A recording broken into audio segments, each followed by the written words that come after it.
Do not be afraid. Open wide the doors for Christ. Papa João Paulo II, o construtor de pontes, em memória. A viagem à Terra do Papa João Paulo II chegou ao fim, mas as mudanças que ele trouxe à Igreja e ao mundo sobreviverão. Acho que um dos maiores papas de todos os tempos. Ele teve um efeito em nossa época que poucos indivíduos tiveram. Existe poder no papado, mas o poder de João Paulo veio de grande parte de sua própria vontade, de sua força pessoal. Ele talvez foi o maior lutador pela liberdade de sua geração. Como ele será lembrado? Eu diria que o chamarão de Papa Público. A frase mais apta seria João Paulo, o Comunicador. Eu gosto muito de João Paulo o Grande. Na história da Igreja, eu sei que isso não foi muito usado. Ele é apenas o quarto Papa em que seria usado. Quando usamos o termo grande, significa que ele foi pontífice em uma época de transição. Uma transição que sempre teve proporções imensas. Este Papa, com certeza, foi isso. Os primeiros anos. Karol Józef Wojtyła nasceu em 18 de maio de 1920 na cidade de Wadowice, no sudeste da Polônia. Seu pai era oficial do exército. Sua mãe, uma mulher frágil que às vezes trabalhava como costureira. Seu irmão mais velho conseguiu se tornar médico. Como muitos meninos poloneses, Karol se tornou coroinha. Ele também trabalhou como mensageiro para uma companhia de teatro local. A experiência iniciou seu amor eterno pelo teatro. Aos 9 anos, ele experimentou a tragédia pela primeira vez com a morte de sua mãe. Depois, aos 15 anos, ele entrou para a escola de teatro, fazendo papéis principais, até dirigindo. Ele também se sobressaiu academicamente. Quando ele se formou no colegial, ele foi o orador de sua classe. E um arcebispo ficou tão impressionado com seu discurso e também com sua ficha escolar que o convidou durante o almoço para se tornar padre. Ele não quis. Ele queria ser ator. Ele fez literatura polonesa na faculdade. E como era exigido de todo jovem, ele se alistou no exército. Um atleta ávido, ele tocava violão e jogava xadrez. Escrevia poemas e peças. Quando ele fez 19 anos, o mundo deu uma virada terrível e violenta. Em setembro de 1939, os alemães abriram fogo contra a Polônia e rapidamente assumiram controle brutal sobre ela. Havia começado a Segunda Guerra Mundial. O jovem Karol para sempre se lembraria do terror ao ver seus amigos, vizinhos e professores serem retirados de suas casas e nunca terem voltado. Em 1941, seu pai faleceu. Por um tempo, Karol buscou conforto atuando em um grupo teatral clandestino. E aí ele descobriu sua verdadeira vocação. Ele se uniu a um seminário clandestino para estudar para o sacerdócio. Ele também trabalhou em uma pedreira, seguindo a exigência dos nazistas. Em 1945, tropas soviéticas expulsaram os alemães da Polônia. Mas os soviéticos tinham sua própria marca de tirania para tratar os poloneses. Karol Wojtyła se tornou padre no ano seguinte. Sua vida na igreja se tornou para sempre vivida por regras opressoras em sua terra natal. Ele saiu de uma situação e foi treinado e formado em uma situação onde a discordância era um luxo, onde não deveria haver rachaduras em nossas vidas, nenhuma rachadura em nossa defesa comum, porque era basicamente nós contra eles. Quando se está em uma situação como essa, que é mais vida e morte do que divergência ou até democracia, se quer saber é um luxo. Não conseguimos suportar isso, e ele, obviamente, retransmitiu isso quando ele se tornou Papa. Um pouco dessa determinação veio, sem dúvida, dessas experiências na Polônia, onde era um mundo totalmente muito diferente. Aos 38 anos, ele se tornou bispo auxiliar, um dos mais jovens do mundo.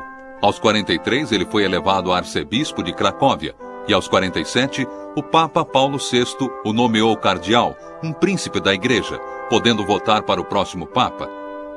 O cardeal Wojtyła se tornou um homem respeitável na igreja, preocupado pelo homem comum. Entre aqueles que ficaram impressionados ao conhecer o cardeal estava Ray Flynn, que mais tarde se tornou prefeito de Boston e depois embaixador americano do Vaticano. Eu o conheci antes de ser Papa. Eu não posso dizer que sabia que ele seria Papa, mas eu sabia que ele era um homem muito especial. Eleição. 1978 foi o ano de 3 papas.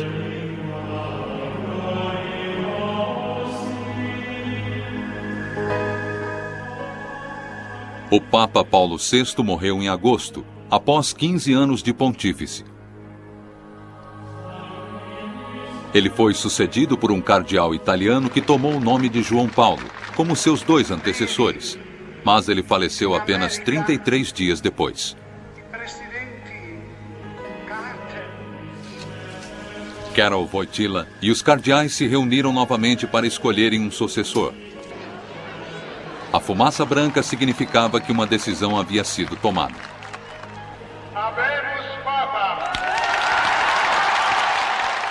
Habemus Papa. Temos um Papa. Isso nós entendemos e de repente ouvimos um nome que ninguém sabia pronunciar e muitas pessoas ainda não conseguem pronunciar se não forem polonesas. Karol Wojtyła. O que é Karol Wojtyła? Não o encontramos em lugar algum. Finalmente percebemos que o primeiro Papa não italiano em 4 séculos e meio havia sido eleito. E ele era de todos os lugares. O que não sabíamos é que efeito profundo em seu país e no mundo esse novo Papa teria.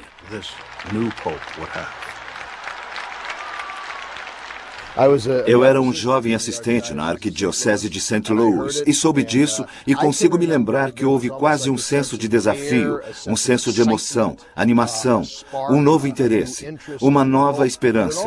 Mas parecia no início que o que a igreja e os cardeais iriam dizer era: não vamos fazer as coisas como sempre? Vai haver algo diferente? Vai haver alguma coisa audaciosa? Vai haver algo desafiador neste novo Papa? As mudanças começaram no dia de sua ordenação. O correspondente Jerry Bowen contou aos telespectadores da CBS o que viu. Mais de 250 mil pessoas se reuniram na Praça de São Pedro para testemunhar o início de um ministério de João Paulo II. Uma comemoração marcada pelo sabor e também pela informalidade internacional. Havia milhares de peregrinos da Polônia vestidos em traje regional e cartazes na praça segurados por libaneses pedindo paz para seu país. Muitos da realeza europeia estavam presentes, como também diplomatas e políticos do Ocidente e do Oriente, incluindo Henryk Jablonski, presidente da Polônia comunista. Como seu antecessor, João Paulo iria governar sem coroa e recebeu no momento uma estola de lã coberta de cruzes. 112 cardeais da igreja caminharam até o trono do Papa para dar ao pontífice, de 58 anos, o beijo da obediência. Mas quando o polonês primaz, o cardeal Stefan Wyszynski, se aproximou, João Paulo levantou para abraçá-lo e depois beijou sua mão, como sinal de respeito pelo prelado sênior. Com voz forte, às vezes vigorosa, que ecoou por toda a praça, o pontífice fez um discurso pela liberdade religiosa, pedindo aos governos que abrissem suas fronteiras, sistemas econômicos e políticos para Cristo, para ele poder servir à humanidade. Grande parte do discurso foi em italiano, mas, em gentileza ao bloco soviético, falou em russo, tcheco, ucraniano, lituano e polonês, pedindo que rezassem. Ele também falou em mais 6 idiomas, inclusive inglês. To all of you who speak English,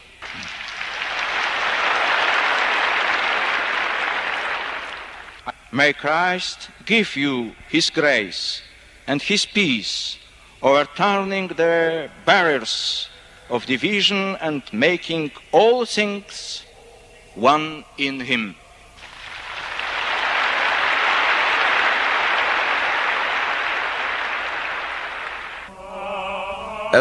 Enquanto os padres se dirigiam para milhares de pessoas na praça para lhes dar comunhão, uma outra fila de fiéis, a maioria da Polônia, recebia a comunhão do novo pontífice, diferentemente de seu antecessor, que queria andar na multidão e era impedido por seus assistentes. João Paulo II desceu vagarosamente os degraus no final da missa para abençoar uma mulher em uma cadeira de rodas e muitos outros peregrinos que ali apareceram. Momentos depois, um buquê foi jogado pela multidão e um garoto o pegou. Vacilando entre o olhar severo de um assistente e o aceno do pontífice. Foi um precedente que houve na cerimônia, pontuada às vezes pela emoção e surpresa. Uma comemoração que centenas de milhares simplesmente se recusavam a ir embora. E 3 horas depois da missa ter terminado, o Papa João Paulo apareceu novamente, dessa vez na janela de seu apartamento, com uma mensagem especial para o pessoal jovem na praça abaixo. Vocês são o futuro do mundo, ele disse. Vocês são a esperança da igreja. Vocês são a minha esperança. A multidão respondeu com entusiasmo e aplausos contínuos, até o Papa dizer: temos que terminar. É hora do almoço, mesmo para o Papa. A voi e al Papa. Novos direcionamentos. Ele herdou uma igreja que havia começado uma mudança de curso uma década antes. As novas direções foram estabelecidas por uma reunião extraordinária chamada Vaticano II. Vaticano II foi a coisa mais revolucionária que aconteceu em toda a história da Igreja. Foi um parlamento onde os bispos do mundo foram reunidos por João XXIII em 1962. Por 4 anos, 2.200 bispos do mundo inteiro reescreveram uma carta à Igreja, tentando torná-la mais uma igreja de amor e não uma igreja de leis.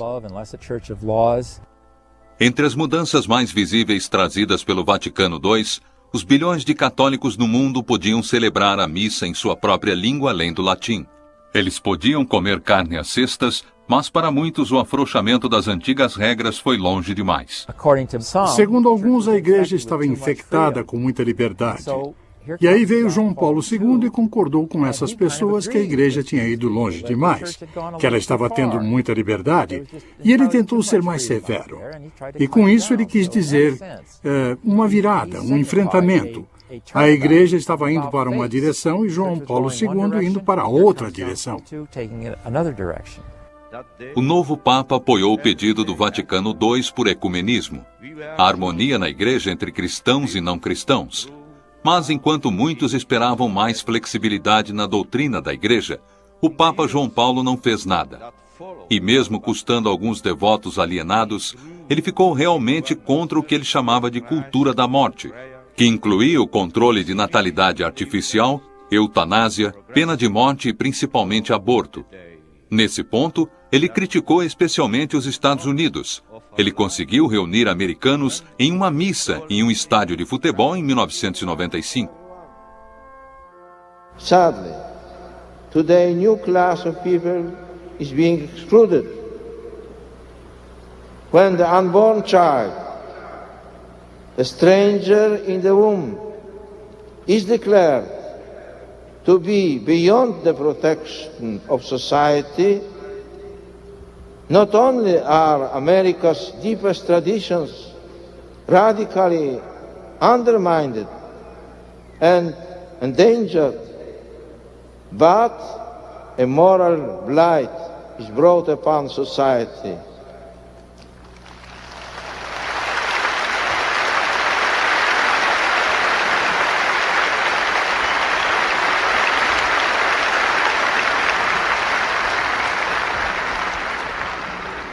I am also thinking of threats to the elderly, the severely handicapped, and all those who do not seem to have any social usefulness. When innocent human beings are declared inconvenient or burdensome, and thus unworthy of legal and social protection, grievous damage is done to the moral foundations of the democratic society community. The right to life is the first of all rights. It is the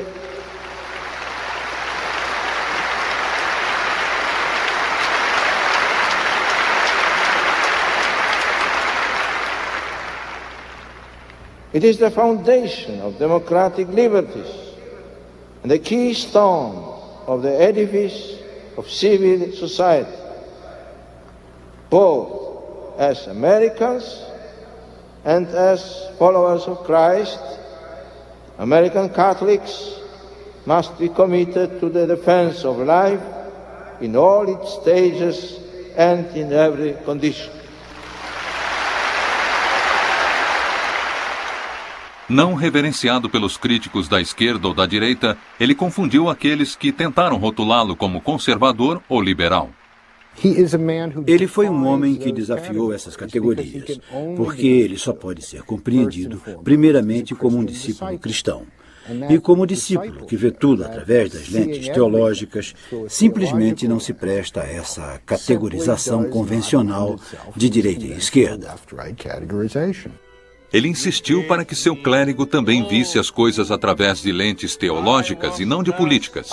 Acho que ele conseguiu ver uma linha divisória entre religião e partidários políticos. Religião, moralidade, ética têm um grande lugar na política e ele não estava prestes a negar isso. Onde ele riscou a linha estão os partidos políticos. Vendo o trabalho legislativo como muito dividido, ele ordenou que os padres saíssem do governo.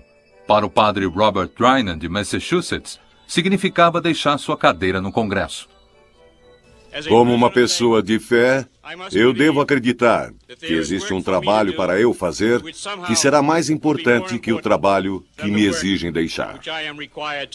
Vou me encarregar desta nova peregrinação com dor e com orações. O Papa se ocupou de seus próprios políticos. Era potente e abalou os alicerces do poder mundial. Comunismo.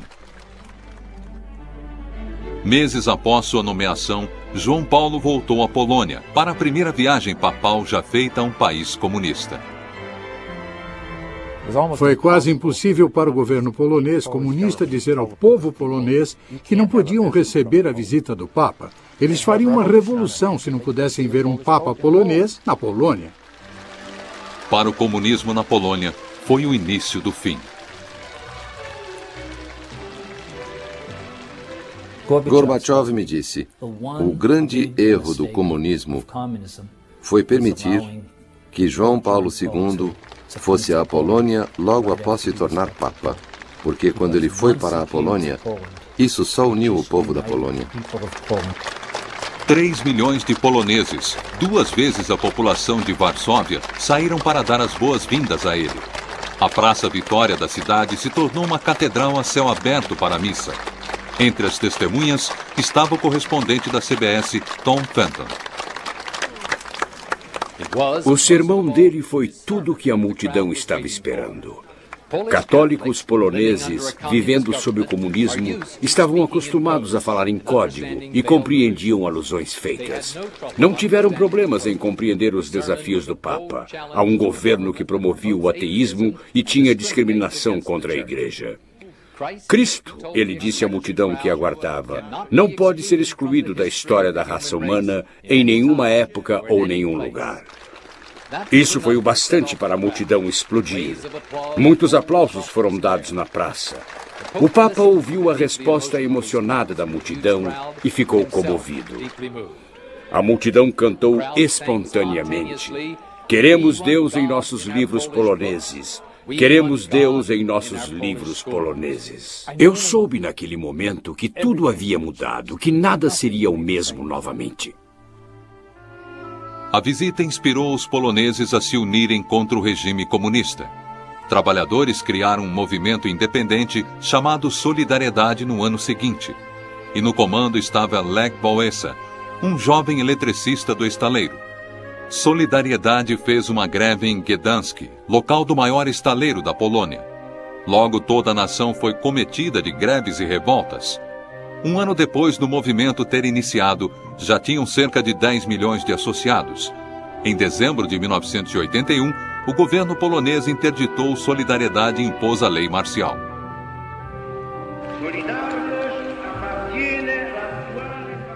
Mas João Paulo II mostrou seu apoio ao movimento, denunciando a falsa paz dos regimes totalitários em seu discurso no Ano Novo. Na Praça de São Pedro, multidões se reuniram e gritaram por liberdade.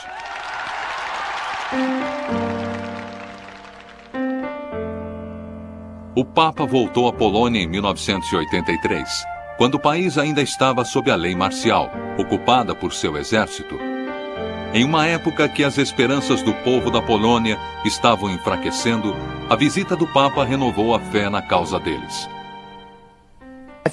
Acho que o momento que mais me impressionou foi uma multidão de centenas de milhares que ao mesmo tempo faziam o sinal de V. Foi impressionante. Eu sabia que os poloneses nunca desistiriam, que os comunistas nunca venceriam e que era só uma questão de tempo antes da coisa toda desmoronar. Quando João Paulo voltou à Polônia em 1987, o cenário havia mudado drasticamente. Seria necessário outro empurrão do Papa para derrubar o regime, e não havia lugar melhor para isso do que a cidade de Gdansk, o lugar de origem do Solidariedade. Em suas primeiras viagens, o governo se recusou a deixar ele ir lá. Desta vez, de má vontade, eles cederam. Acho que pensavam que podiam controlar. Acho que pensaram, ele não esteve lá, ele quer ir lá, ele tem mesmo que ir lá. Vamos tentar abafar isso. Então, eles basicamente fecharam a cidade. Havia bloqueios nas ruas por todo lugar. Eles tentaram limitar os números. Mas fora, neste campo, qual era o tamanho da multidão? 500 mil? 1 milhão? Quem sabe? Maior que a população da cidade.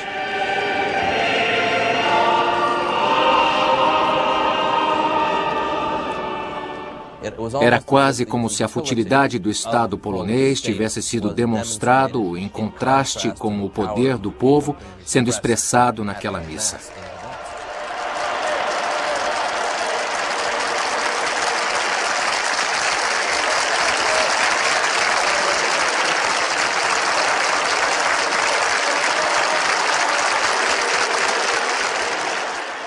O altar foi construído em forma de uma grande proa de um navio. A referência do estaleiro estava por todo lugar.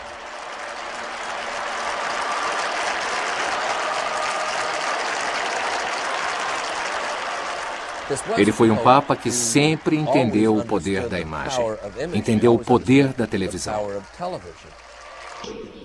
O Papa nunca se referiu ao grupo de trabalhadores interditado diretamente, mas em grande apoio aos trabalhadores, a palavra que ele usou repetidamente foi solidariedade.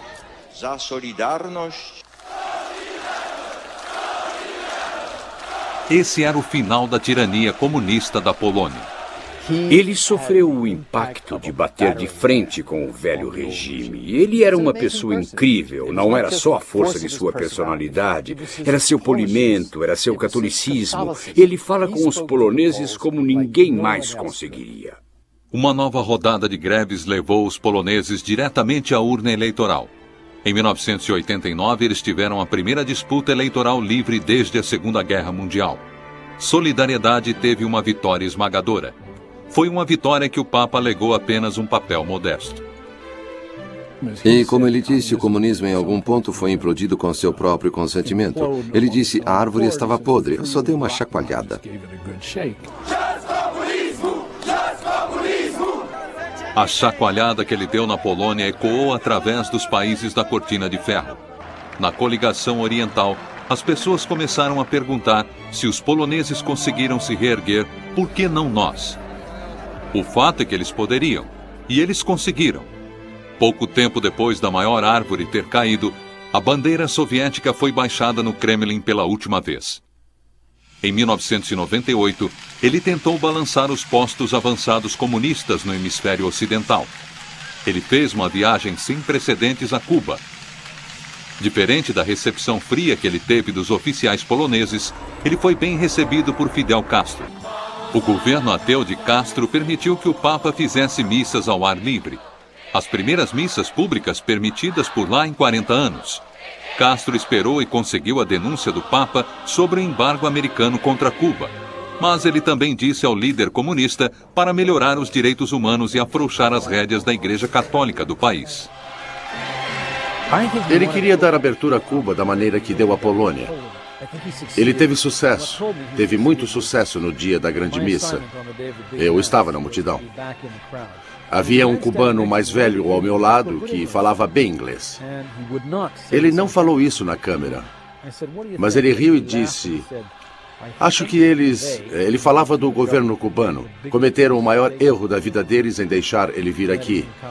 Eu disse, por que está dizendo isso? Ele respondeu, porque o gênio saiu da garrafa e não podem colocá-lo de volta.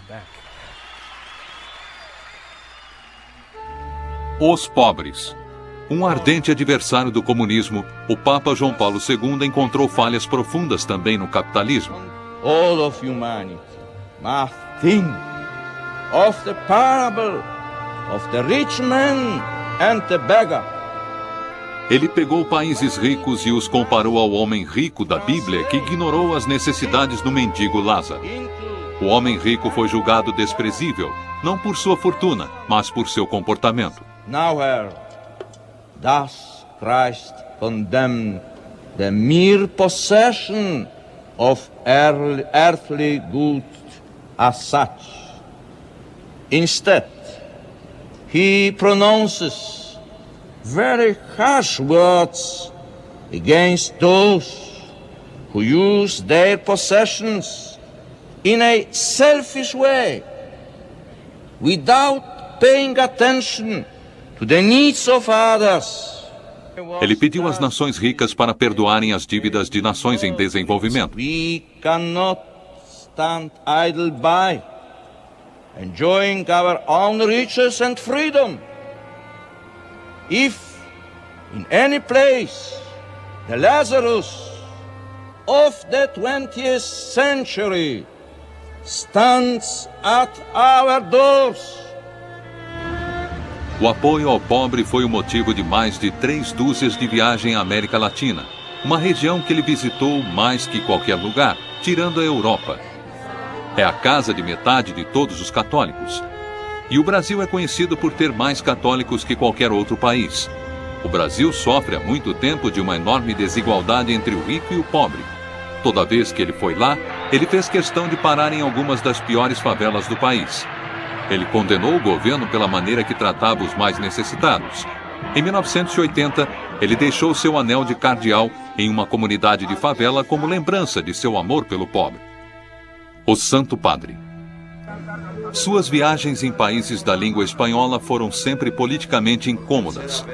Em sua primeira viagem à América Latina, ele deixou os líderes da igreja atônitos, denunciando a liberação da teologia da libertação.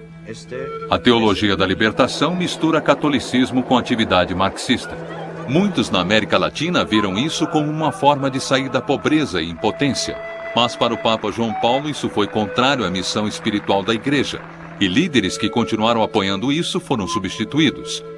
O confronto mais direto entre o Papa e os líderes de esquerda foi em Nicarágua, em 1983.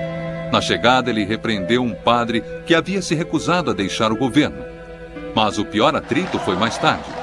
O altar para a missa estava cheio de imagens revolucionárias, mas um símbolo estava faltando de propósito. Não havia uma cruz. Manifestantes que aparentemente apoiavam o governo gritavam: "Queremos paz". Logo o Papa deu um basta. Silêncio, ele exigiu. La primera que quiere la paz es la Iglesia. A primeira que quer a paz, ele disse, é a igreja. Ele foi tratado com mais respeito em 1996, quando voltou a Nicarágua, agora com uma administração mais cordial. Durante seu legado, a Igreja Católica enfrentou competições crescentes com o domínio protestante da América Latina. Mas boas-vindas calorosas eram uma norma em países de língua espanhola e em comunidades de língua espanhola. Em resposta, ele sempre pedia um compromisso maior com a igreja.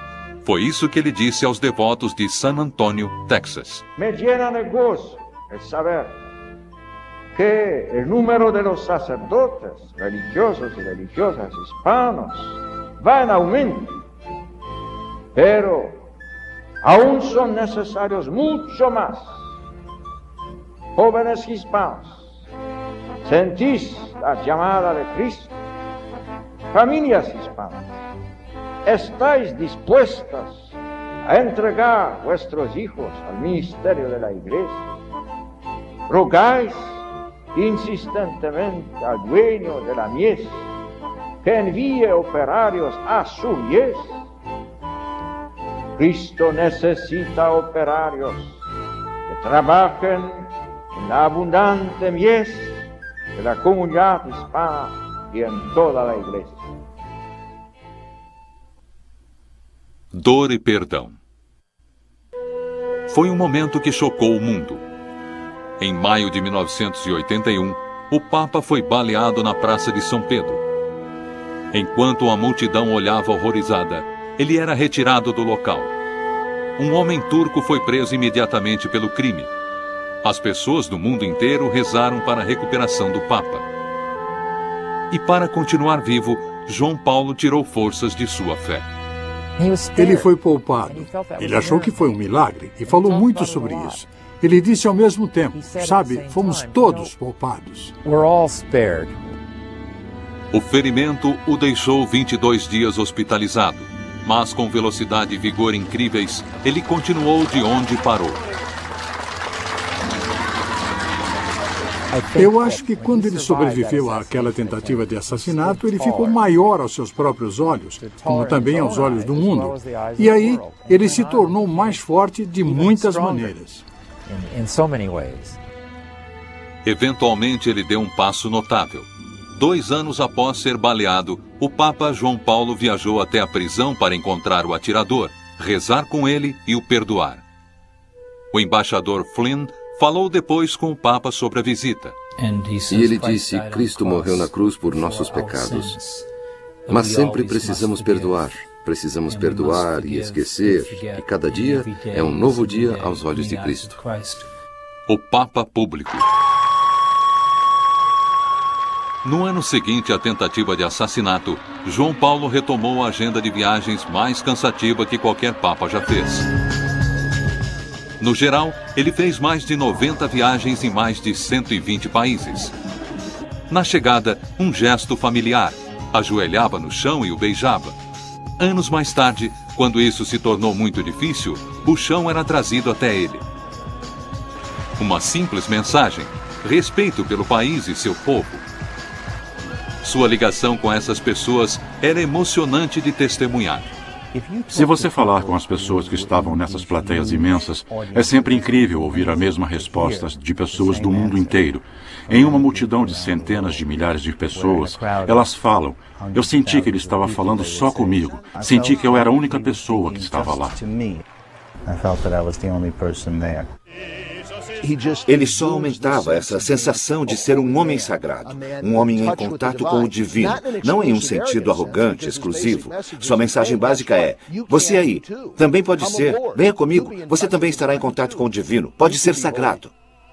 Em suas aparições públicas havia eletricidade no ar. Dava para sentir, dava para ouvir. Sentia-se algo se movendo no ar. Havia intensidade quando ele se aproximava. Era como uma onda. Quando ele eventualmente chegava, digamos, em um estádio de futebol, era como se o time estivesse entrando em campo, mas de uma maneira calma. Ele nem tinha que aparecer pessoalmente para tocar a multidão. Desde o início, ele entendeu o poder da televisão. Aconteceu no primeiro dia que ele apareceu na Praça de São Pedro como Papa. Ele saiu naquela sacada e pôde ver 7 câmeras de televisão voltadas para ele.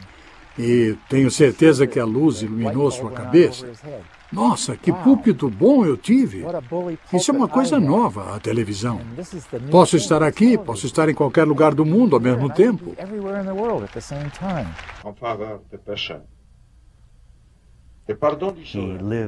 Ele viveu em uma era em que a mídia das comunicações explodia. Ele sabia como tirar vantagem disso para seus próprios objetivos, os objetivos da igreja. E às vezes isso até significava deixar as câmeras de TV entrarem além das cenas em Roma. O repórter da CBS, Charles Kuralt, levou os telespectadores para dentro do Vaticano em 1988. No terceiro andar do apartamento do Papa está a Praça de São Pedro. A sala oficial do Papa João Paulo II está vazia nessa hora. E a janela mais famosa do mundo, em que ele aparece para abençoar multidões, não tem nenhuma multidão a essa hora. Muitos em Roma ainda estão dormindo.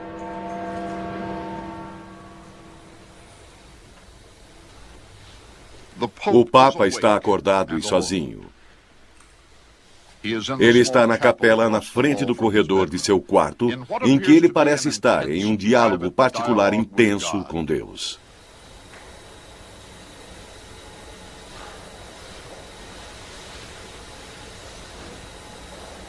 Esse é o único momento em particular que ele terá o dia todo.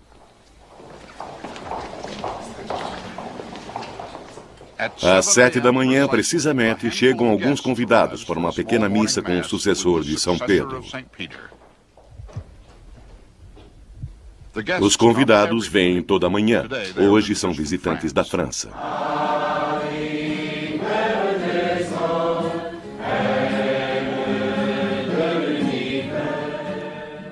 Esta é uma experiência única na vida para muitos deles.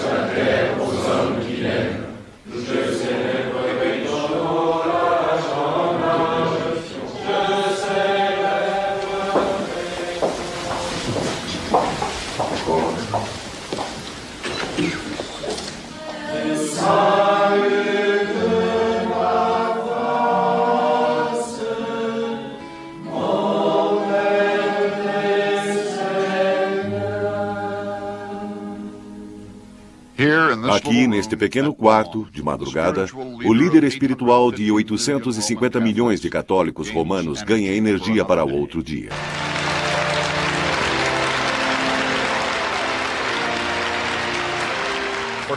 Já há 10 anos, João Paulo os recebe e abençoa seus fãs. Ele é um superstar.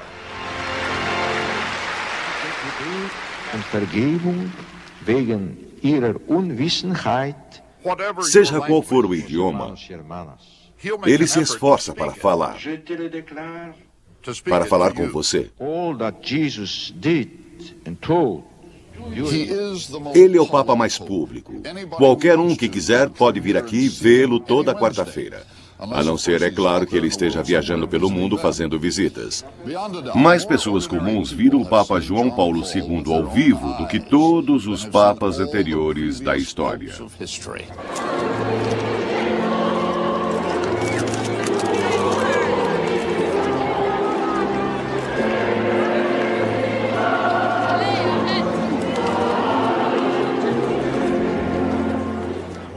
Seus modos são gentis, mas sua mensagem é forte. Fé, obediência, dedicação.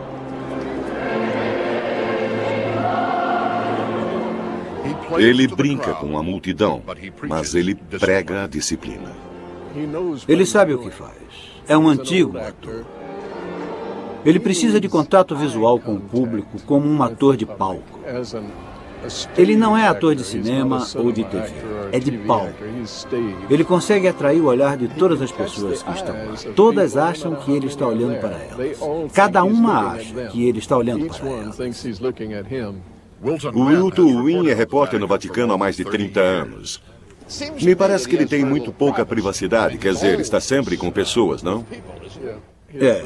Seu café da manhã é sempre trabalhando, seu almoço é trabalhando, seu jantar também é trabalhando. Ele recebe as pessoas durante o tempo todo.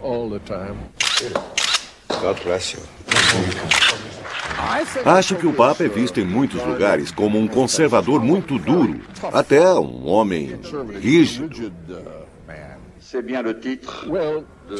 Para ele, governar a Igreja Católica não é um concurso de popularidade. Ele tem que se prender ao que é certo, ao que ele acredita que é certo e verdadeiro, mesmo que isso signifique perder todos os católicos do mundo. Ele é, quando se trata de carisma, uma força irresistível, e quando se trata de doutrina, um objeto fixo. Aí vem o Papa.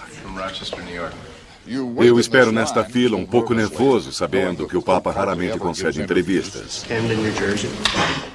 Eu penso, vou conseguir encantá-lo, conversar um pouco. Na verdade, até ensaio as perguntas. E quantas relações do Vaticano com o terceiro mundo, Sua Santidade? Coisas do tipo. E ele também dá um pequeno pacote marrom a todos. É um terço. E aí está ele. A gente se pega rindo bobamente. É isso que acontece.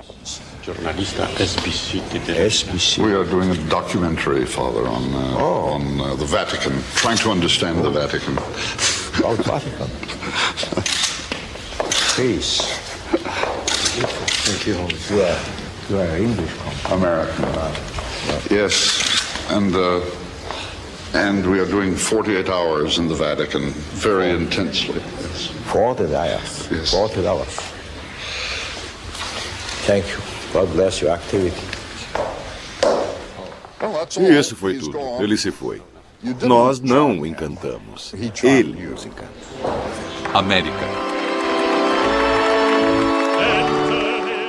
O Papa João Paulo encantou milhões de americanos, mas seu relacionamento com os Estados Unidos não passou de algo simples.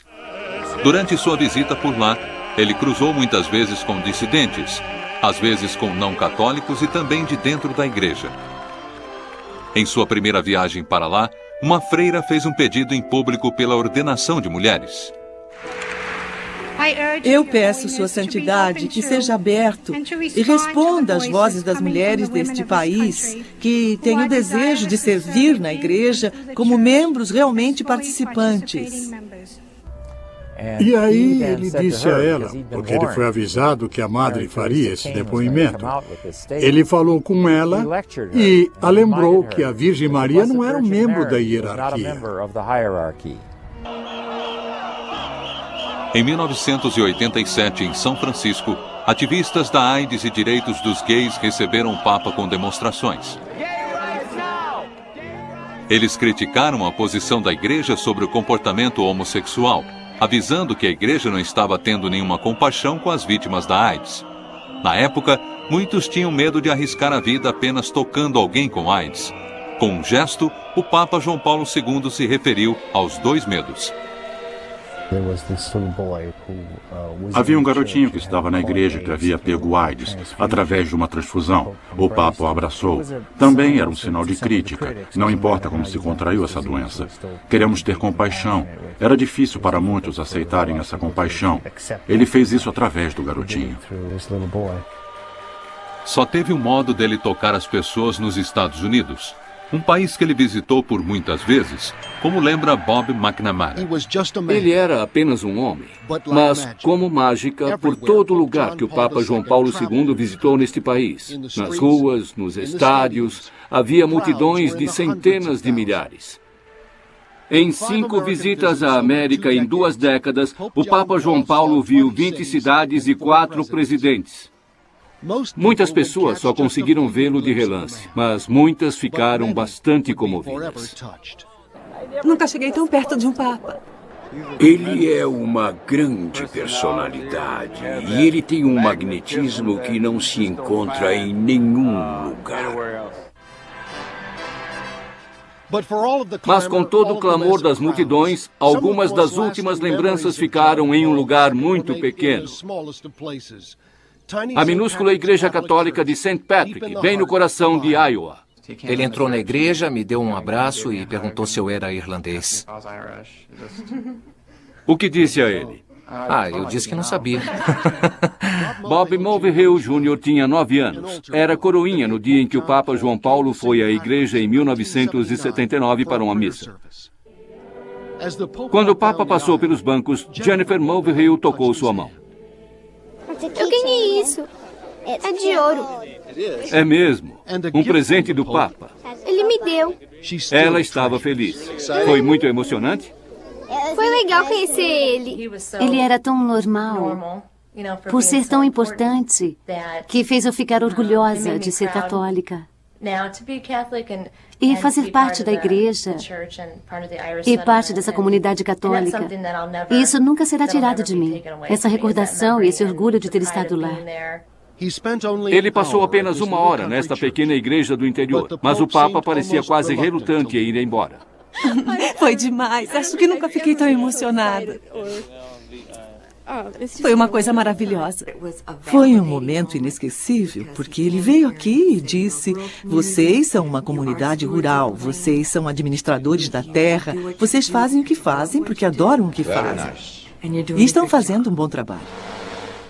Mas a fazenda dos Mulvey Hill foi perdida, como centenas de outras com a crise financeira das terras nos anos 80. Mas a fé que tinham no dia em que o Papa veio é a mesma. A nossa vida não está nada diferente por causa disso, mas agradecemos como ela foi especial. Desde sua primeira visita a este país, a frágil figura que era em sua última viagem para cá, toda a pompa e coreografia de cada evento papal nunca conseguiram camuflar o fato que o homem mais sagrado da Igreja Católica era, acima de tudo, um homem humilde. Os jovens. As crianças cujas vidas ele tocou em Iowa, em 1979, demonstra a ligação especial que ele sempre teve com os jovens.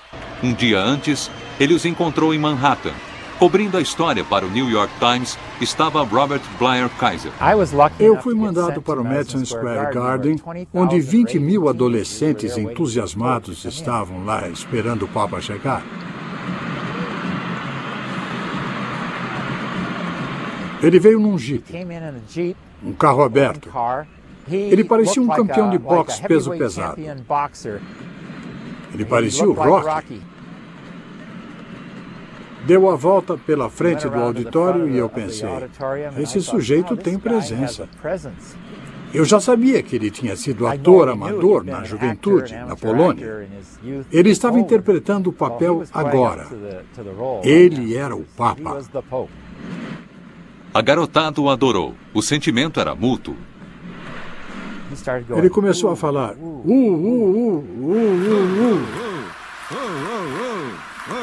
E eu descobri depois que isso era nossa em polonês. Today, this is a garden of life, where young people are alive. Acho que foi nesse momento que ele percebeu que a garotada poderia ser de grande ajuda para ele levar sua mensagem católica. Alive with hope and love. Alive with the life of Christ. Essa visita inspirou uma nova maneira de conectar jovens católicos. O Dia Mundial da Juventude acontece periodicamente no mundo todo. Este foi em Denver, em 1993. God bless the young people of the World Youth Day. Os organizadores esperavam 50 mil e teve quase 400 mil. Foi quase como se João Paulo II fosse um superstar, só que ele não era um astro do rock. Ele é um homem, um líder religioso que fala a verdade para eles. Acho que ele tem uma química com os jovens.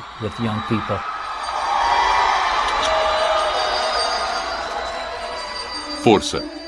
Quanto mais fraco fisicamente, sua força pessoal era o que mais impressionava. Eu me lembro, em Sarajevo, ele saiu de um carro e parecia muito frágil e a multidão estava bem próxima. Ele saiu e foi direto para a multidão e chegou perto deles. Dava para ver que estava fisicamente abatido e também, psicologicamente, ele estava muito mal. Ele tirava energia de si mesmo, havia uma interação de energia. Ele estava aguentando firme, isso me tocou para sempre. Assim que ele se aproximava em algum lugar das pessoas, ele era um outro homem. O construtor de pontes.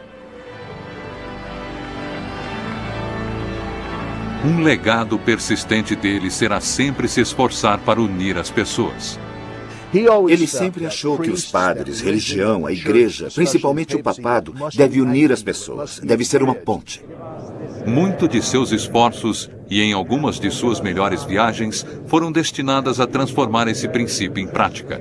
Ele rezou com o arcebispo de Canterbury para ajudar a ponte do Golfo que foi aberta quando Henrique VIII era rei da Inglaterra.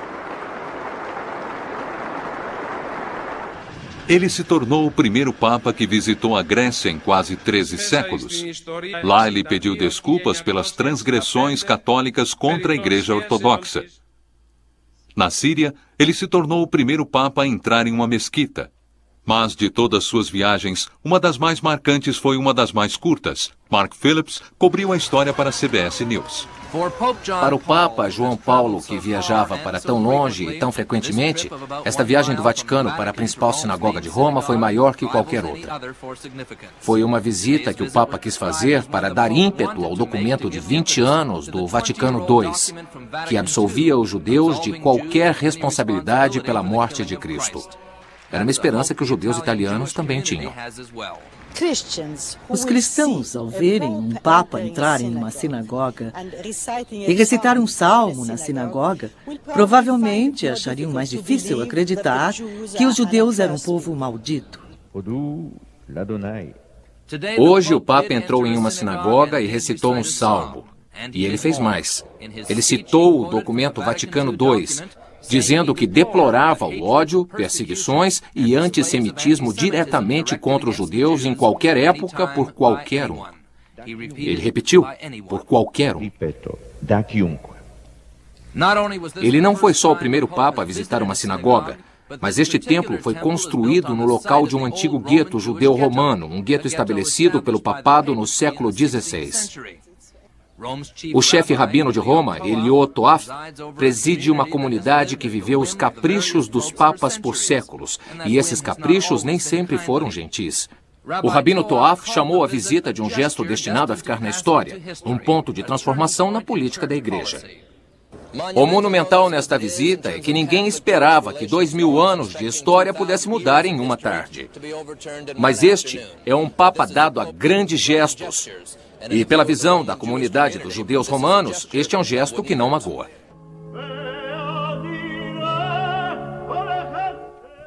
O Papa João Paulo não concorda com a falta de reconhecimento oficial de Israel pelo Vaticano. Porém, este foi um dia em que o bispo dividiu um lugar com o chefe rabino da comunidade judaica mais antiga da Europa. Foi uma tarde para se arrepender dos pecados do passado e ter esperança para o futuro. Para muita gente aqui, isso era o bastante. 4 anos mais tarde, outro esforço sem precedente para curar as feridas. Foi uma das coisas mais revolucionárias que ele fez. Em 12 de março de 2000, ele assumiu sua famosa meia-culpa. Foi uma bela cerimônia para pedir perdão pelos pecados da própria igreja. O Papa João Paulo II chamou de o Dia do Perdão. Nós perdoamos, ele disse, e pedimos perdão. Foi a primeira vez nos 2000 anos da história da igreja que um líder pediu perdão em público por atos cometidos em nome da fé. Vestidos em suas batinas roxas, os cardeais leram os atos de contrição. Eles mencionaram violência a serviço da verdade, se referindo às viagens que aconteceram durante as cruzadas, as inquisições e a conversão forçada do povo nativo. A confissão, o Papa João Paulo disse, não acarreta julgamentos. Isso, ele adicionou, é apenas Deus que faz. Foi uma ação extraordinária, mas também foi um prelúdio para uma viagem histórica dias depois para a Terra Santa. O que me tocou mais que tudo foi Yad Vashem, em Jerusalém. Ele foi ao memorial do Holocausto e andou por tudo, naquele chão de granito que estava gravado todos os nomes de todos os acampamentos de morte. Ele passou por lá e acendeu a chama, que é o gesto simbólico que se faz quando se é uma visita importante. Quando ele passava por lá, dava para sentir o peso daquele lugar, da coisa terrível que ele representa, e ele estava carregando tudo isso, e não era porque era um homem frágil. No dia seguinte, ele foi ao Muro das Lamentações e fez uma oração no muro. Esse gesto e o caminhar lento pelo chão de granito preto, eu acho que conseguiu unir mais os cristãos e os judeus, não apenas os católicos, mas cristãos e judeus do que qualquer outra coisa. Talvez a grande tentação do século XX tenha sido o fato de termos esquecido de Deus. Isso significa que o século XX foi o século das maiores matanças, das maiores tiranias, das maiores repressões conhecidas pela humanidade. Ele perguntou, por quê?